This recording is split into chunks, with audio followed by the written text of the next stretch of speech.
Awesome. So let's get right to it. I'll start with this one. We've all seen plenty of headlines about a real estate crisis that's about to happen, especially in commercial real estate. Um, is this kind of a broad thing that you're worried about, or do you think this is more just focused on offices and the property types that are really suffering right now? So I think it's important, Matt, to keep in mind that, if you will, clarifying comment you just made, which is that people say commercial, but inside of commercial real estate, there are really five different asset classes, and each one has strengths and weaknesses right now.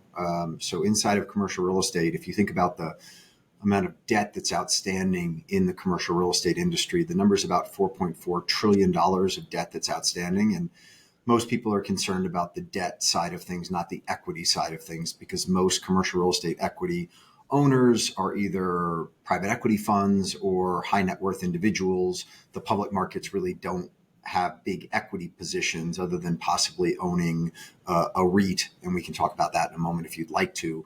But as it relates to the exposure to the market, it's really on the debt side. 4.4 trillion of debt outstanding on commercial real estate broadly. Half of that is on apartment buildings.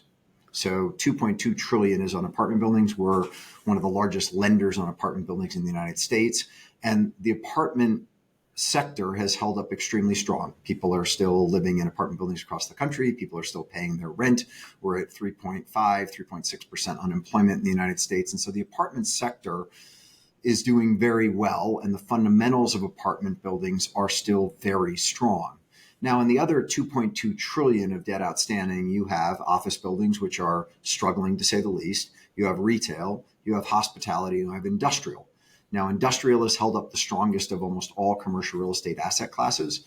That's the distribution facilities that Amazon and other e-commerce companies, as well as Target and others, use to distribute their goods. Industrial has done extremely well.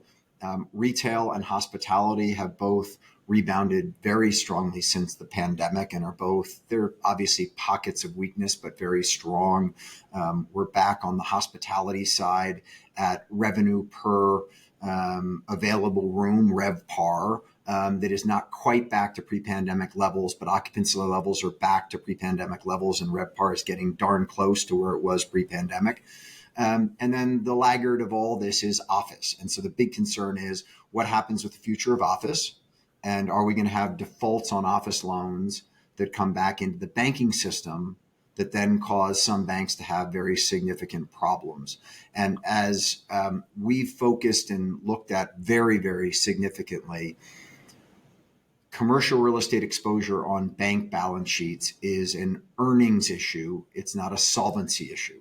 So after the blowup of SVB and Signature Bank and First Republic, a lot of people have been concerned that commercial real estate loans would come back and cause another bank to go out of business. If you look at it in isolation, Matt, so not, clearly in the great financial crisis, it wasn't just problems with commercial real estate loans. It was problems with credit card debt. It was problems with C&I loans. It was across the entire loan book.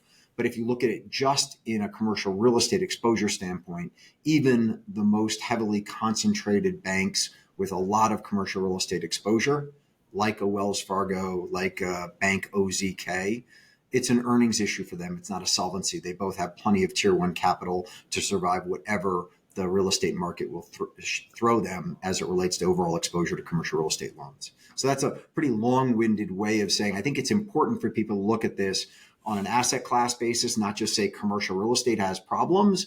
And then as you dive in a little bit deeper, it's really an earnings issue with some of the banks. It's not really a solvency issue. Once again, thank you so much for joining me. Be sure to click subscribe if you don't subscribe to my channel already.